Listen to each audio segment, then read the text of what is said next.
How's it going, everybody? Ryebread here today, and we are back with our Toronto Maple Leafs franchise mode. And in the last one, we made some trades in the offseason, acquiring a young, good player, really good, from the Tampa Bay Lightning. Unfortunately, we don't have the cap space to sign him, and a couple of you guys agreed with who I thought we should get rid of. So we got Radish from the Lightning, and you guys said that Thomas Tatar, other than the season he pretty much willed us to a Stanley Cup victory, the 2 seasons we've had him here have not been all that spectacular. Now, he had 14 goals in 23 games. He was a fantastic player there, but during the regular season, he didn't do much for us, and then last season, he wasn't very good either. So I don't know if he's worth the $20 million contract we gave him. So I was looking to get younger and shed the cap.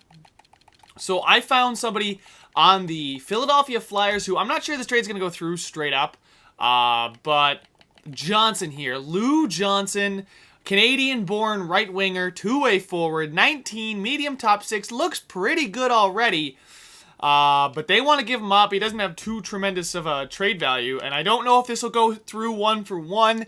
I looked at it, I didn't try it at all, but we may have to give up like a 4th in this deal as well. Just a bit low, so we might have to give up a 7th or something like that. Or maybe they'll be willing to take one of our lesser players here. Give them a couple other prospects just for their time. Bosclair and Blum. And there we go. So we traded 2 prospects who probably aren't going to make our roster. Maybe they can turn them into something. But we got rid of Thomas Tatar.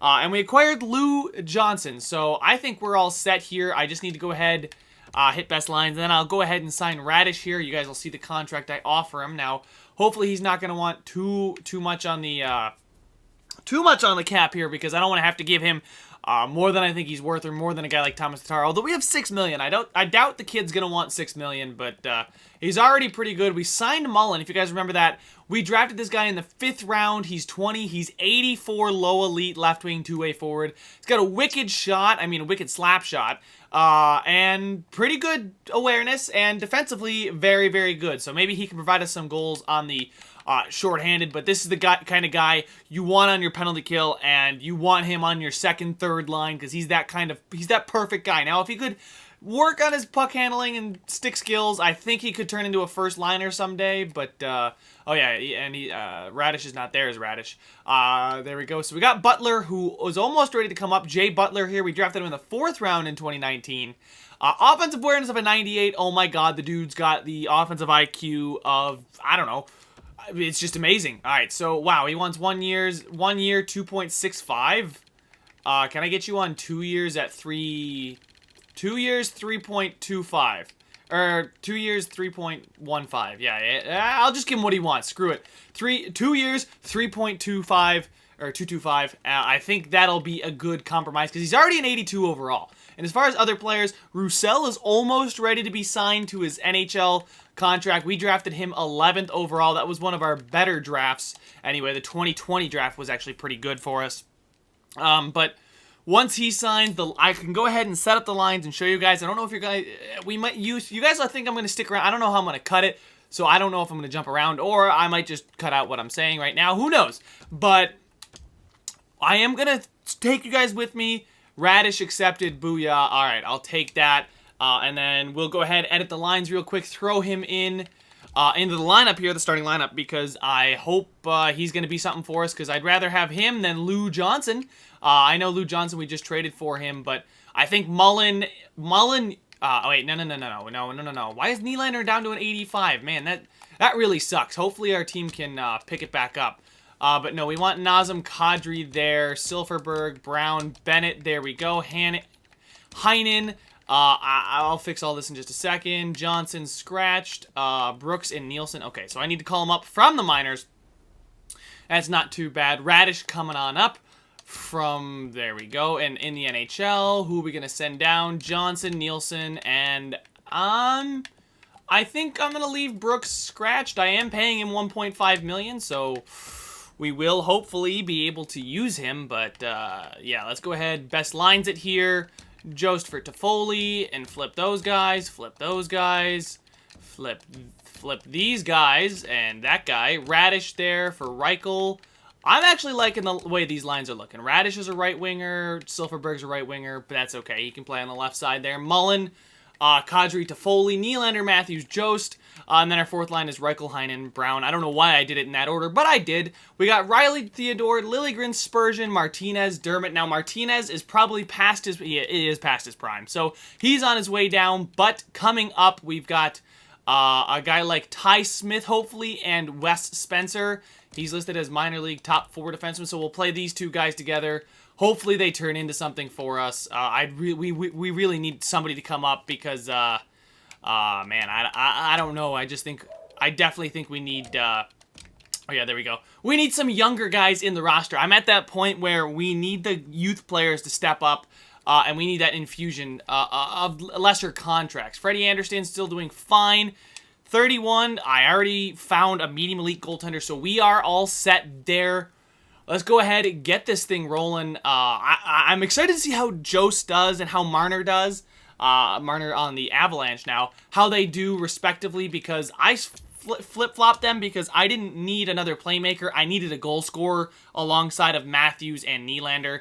And while we're on it, I may have to go make Matthews I think he's a playmaker. I forgot what he starts off as. I think they are playmakers because I think I complained because they were all playmakers. And nobody really scored at all. So maybe we can make Matthews take fewer shots after we go in the preseason here. We went 5-2 in the preseason, so that's a good sign for how you do in the regular season. I know if you go in to play the games, teams will not play their best rosters, but I think it's a good gauge when you're simulating to really see how you're going to do during the regular season. Now, okay, Austin Matthews, let's go ahead, get you to be a playmaker here, and then we can get the first month of simulation underway. Austin Matthews, number 34, in the blue and white. Man, I'm glad we're doing the Leafs. I'm glad we already brought a cup to Toronto. If you guys didn't see that one, go ahead and check the playlist. We won it, and it was a pretty magical run to the cup. Now, we weren't able to defend it, and last season was not very good because we were one and done in the playoffs. We got absolutely smacked by Pittsburgh, and that's when I knew we had to make changes. But we made that run to the cup 2 seasons ago. Now, let's see if we can get 2 cups in the span of 4 seasons. That would be great as we shut out the Detroit Red Wings. 10-1 in back-to-back. So we outscored the Detroit Red Wings 10-1. Now, the Dallas Stars... And they have Thomas Tatar, no, they don't have Thomas Tatar. There was a player on Dallas. There was a defenseman that I was looking at, but I decided to go with the forward Lou Johnson instead from Philadelphia. Throwing in 2 of our prospects as well in that deal. You guys just saw it. Bit weaker draft class. I don't know what picks we have. I don't think I've acquired any future picks. It's been a while, guys. I'm sorry. I'll get it more regular. I was just busy last week, so edit scouting assignment here. Defenseman for 3 weeks. In the Western Hockey League. Boston there, we beat them. That's good because we need to beat the divisional opponents. A team like Vegas. Shea Theodore bruised his arm. Estimated return is then okay. Do we have anybody scratched? We don't have anybody scratched, and Shea Theodore is actually really good. So yeah, we're gonna go ahead and call up. Who do we have to call? I don't even actually have anybody to call up. Ty Smith, I guess, is our best defender in the AHL. I'll go ahead and call him up. I hit best lines. Hopefully it doesn't screw it up too much. Jost, wow, look at Matthews and Nylander jumped way back up to what they're supposed to be. And that's great to see. You really want to see that. Silfverberg over there, Reichel there, Heinen there, and defensively, Ty Smith and Dermott, I really am not a big fan of that pairing. And Liljegren, I think, is up to an 84. I don't know if he's actually grown yet this season or not, but I'm actually going to go ahead and stop the simulation. A 6-0 win against Vegas. That is fantastic. We are 7-2 to start here. I'm going to look at free agents, and Tyson Jost leading the team in points through 1 month. He's got 10 points and 9 games played. They don't have a free agents tab right there, do they? Wow. I guess free agency during the regular season is not as important, but I'd like to see if there's any defenders. Rinat Valiev here. I mean, a former Leaf. We could bring him back, and he can be a depth guy for us. He's 77. He's not that much of an upgrade over Ty Smith. So I think I'm going to let Ty Smith get some playing time up here in the NHL, just because... I don't see the need to sign somebody if Smith can get it done. Ty Smith, only a 75. I mean, it's not like he's done pretty much anything. He's played, what, maybe one game, if that, for us. But once we get through the first month here, I'm going to go ahead and take it myself so you guys don't have to sit through this. We'll make it quick. Hopefully we're a kind of team that just kind of waltzes into the playoffs, and we are essentially at the end of the month here against Tampa Bay. Really define how this month went. 8-2, a fantastic first month. 7-3 would be a great first month, but I think 8-2 is absolutely fantastic as Jost gets another goal, actually. He had 4 and 6. But now he's got 5 and 6, and I knew we needed a goal scorer on that first line, and that's probably helping out Nylander and Matthews, both of them doing quite well. So we found a combination there on that first line that does seem to work. Mullen and Toffoli have 5 points, but they're even. Radish is a minus, so on that third line, he's not doing. Bennett, Smith, I guess Ty Smith maybe isn't quite ready for the NHL, but hopefully we don't have too many injuries to our defensemen because we're not very deep there. And in goal, we have Wallen, who has not allowed a goal in either of the games he's played in. He's faced 21 shots and still has yet to give up a goal this season. But we have Frederik Andersen here, who's played in 10 games. He's 8-2 with 2 shutouts, so he's really the only one that's gotten a decision. I believe Wallen might have come in to spell him. But alright guys, I'm going to go ahead and simulate the next 2 months here. I'll catch up with you guys when I'm all set. So guys, we are here at January 1st of 2022. And yeah, so far we're doing really, really good. 24, 12, and 1. It seems like every time we lose, we follow it up with a bunch of wins right around it. I mean, it's not like we're going on 6, 7 game winning streaks and then 5 game losing streaks. It's like we'll lose 1, win 1, lose 1, win 3, lose 2. It just doesn't feel like we're that streaky of a team. It feels like we're very solid and very consistent. I mean, down here we went on a 5 game winning streak, yes, and 6 wins in 7 nights or 7 games, but still the team's performing the way I would hope it would have, even with Mitch Marner, but I think Mitch Marner was the necessary sacrifice. Austin Matthews now leads the team in points with 33, and I believe 37 games played. Yep, and you could expect him to have hopefully a 70-point season if he keeps on this pace. Jost is cooled off, but he still is up there in goals, and Nazem Kadri is actually leading the team in goals. Very interesting to see that, especially with Tyson Jost's ridiculous shooting category. Austin Matthews has a lot of assists, though, so that leads me to believe that he is back on track and back being what he should have been all along. Morgan Rielly there also killing it. 28 points in 37 games. The plus-minus looking good for pretty much everybody except for Brown and Ty Smith. But Brown's on that 4th line with Reichel and Heinen, and it looks like they're starting to turn it around as well with Dermott. So it's no big deal. They might have just taken a hit when Ty Smith was up here. If we go look at goaltending, we have Wallen with a 945 save percentage, or 954 save percentage. Frederik Andersen not doing fantastic. Hopefully he'll pull that up. And these two guys tend to even out. I mean, if Wallen can perform the rest of the season like this, great. And if Frederik Andersen can maybe pull that to a 920 save percentage, I'd be fine. But the team's playing well. I can't complain. He's doing good as our starter. I've got no complaints really there. If we look at where we are in the standings, we're behind Tampa and Ottawa by 3 points, above Florida by 7. So it really looks to be a 3-horse race in the divisional spot here. It's just about where we're going to end up. Of course, a lot could change. There's still half a freaking season left.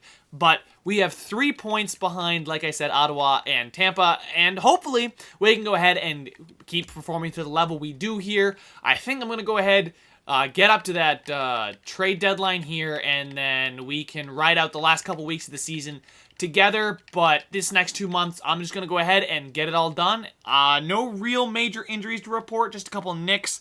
Shea Theodore was the only one who's actually gotten hurt this season, knock on wood. But let's go. Let's get this season over with, and let's get into the playoffs. All right, guys, so we're here at the trade deadline, and we've cooled off so hard. It's been terrible to watch. It's just been so disappointing. When I said we don't go on winning streaks, well, we're getting 1 or 2 wins, but we're getting 3 or 4 losses every time we do that, and we are now in a wild card position, and in the second wild card position to add to that, and we've certainly fallen out of reach of the Tampa Bay Lightning. They're pretty much out of range. I mean, the Ottawa Senators have to really hit the brakes hard if we're going to catch them. I mean, the Florida Panthers, the Bruins, and ourselves are in a battle for these wild card positions. I believe Columbus is going to get one. But it's the four of us in a fight for the wild card, and I honestly don't know what assets I have to make a trade. I don't think I have any, so I think I just have to let the team ride out as is, and we're gonna get to these last 5 games here with these 2 Montreal games, and we're gonna get up to the last 5 games. We're at the trade deadline. Let's just hope the team sees the playoffs and we go on a little bit of a run here towards the end of the season. And as I say that, we go 2-1. If we can go 2-1 in every 3-game span, I'm gonna be very happy. We got to beat Boston here if we're gonna keep that streak alive. Oh, we can't do that. There we go. There's 1 win. There's an overtime losses aren't bad, but there we go. A 7-0 win against the Montreal Canadiens. There we go. Let's string a couple together here. That's a 4-game point streak. That is great to see, a 4-game point streak finally. Scouting assignment here, staying in North America. Those kind of basically homegrown talent. I guess if you can call America homegrown for Toronto. I mean, it's just South Buffalo's not that far away. But anyway, man, that's a 3-game losing streak. That's not going to help you make the playoffs. Come on, boys. We got to take 2 of these next 3 here. There's 1. We lose 2 out of 3, and now we're here with 5 games remaining in the season at 43-31-3. And here I was thinking we were having a fantastic season, and we're out of the playoffs as we speak. The Florida Panthers and us are in a battle for that final wild card position. Now it is only between us and the Florida Panthers. We need to go ahead and win as many of these next games as possible. I'm going to get past these 2, the Montreal Canadiens. They aren't great. Can we pick up both points? The same thing with the Rangers. We pick up 1 point. If we can go on a little bit of a point streak here towards the end of the season, man, I'll tell you what, the Florida Panthers, but we do have a game in hand. If we win, we will be a solid point above the Florida Panthers. Can we beat Mitch Marner and the Colorado Avalanche here in Toronto? No, we cannot. And Florida holds the lead over us by 1 point. Man, come on, Montreal. They are not very good. We've had their number here towards the end of the season. Still 1 point behind the Florida Panthers. Can we make the playoffs? We do win, and we are in the playoffs right now as the Florida Panthers lost their game, but it all comes down to this game against the Ottawa Senators. Oh my God, we have 3 teams over 100 points in our division alone. 2 of them, the 2 best teams in the NHL are in our division. I mean, the Tampa Bay Lightning are going to come away. It's a battle between them for the President's Trophy and a battle between them for the Eastern Conference title. So this was not an easy season. And man, all 3 teams, you had to have 100 points in our division just to make a divisional spot. That is insane. I do not want to go up against either one of those teams. And it looks like we would probably go up against the Tampa Bay Lightning, but I can't speak for that because if we lose this game, the Panthers might win and we're out of the playoffs. Can we beat the Ottawa Senators? We lose in a shootout and we have been eliminated from the playoffs on the last day. Man, we needed the win there just to make the playoffs. And here I was thinking that this season was going to be our bounce back season. We acquired Jost. And we put up 95 points in a season. Well, actually, the NHL is so top-heavy right now that we would have only gotten a 1 wildcard spot. Only the 1 wildcard spot there in the Pacific would we have gotten with our 95 points. But we are the best team to miss the playoffs with 95 points. No other team eclipsing 90 in the NHL. That missed the playoffs anyway. So, man, that really blows to have 95 points and miss the playoffs. I guess that's just how it goes some years, but I guess we got to really do some evaluating onto what this team is, what it needs. Do we just need to let our guys grow? A guy like Tom Mullen here, does he need to grow for us? Tyson Jost, I mean, put up 40. We got a 40-goal season out of Tyson Jost. 50 assists from Nylander there. I mean, the first line killed it. This second line here, they seem to have done really, really well. I mean, Toffoli was a minus. This third line looks very... I mean, look at Taylor Radish putting up 49 points there on the third line. And then we got Kirby Reichel. I mean, the fourth line, they're not going to do much. Defensive, was it their defensive pairing? I mean, Morgan Rielly had 68 points this season. Shea Theodore did all right. Timothy Liljegren had 39 points. Travis Dermott was a minus 10. I don't know how he's the only defender to be a minus player, but I guess it's that, oh my God, Alec Martinez. That's why we dropped off hard. I didn't realize Alec Martinez dropped off this hard, and he's still got another year left on a $5 million contract. Now, that's one I have to move. I have no other choice but to move that for whatever I can get. get that $5 million contract off the books. I did not think he would drop this hard, but I'm going to say, maybe because he's just upset because of he's not liked his ice time, but he hasn't deserved anything else. So I'm going to get this contract off the books in the offseason. Goaltending-wise, Freddie Anderson here played all right. I mean, I'm not going to say it was great in our back. I mean, Wallach cooled off, and it's not like Frederik Andersen picked up any slack. 9-11, I mean, that's not a great save percentage for a goaltender who you want him to carry you to the playoffs. So anyway, you guys let me know what you think I should do. I have a couple ideas in mind already, but I'm not going to completely say this was a wasted season because we did go 45, 32, and 5. That's a very, very good record. I think that's very respectable. And out of all the teams that missed the playoffs, we were the best. Now, I know that's such a shitty consolation, but it is what it is. Thank you guys so much for watching. Make sure to leave a like if you want to see some more. Subscribe, and I will see you guys in the next one.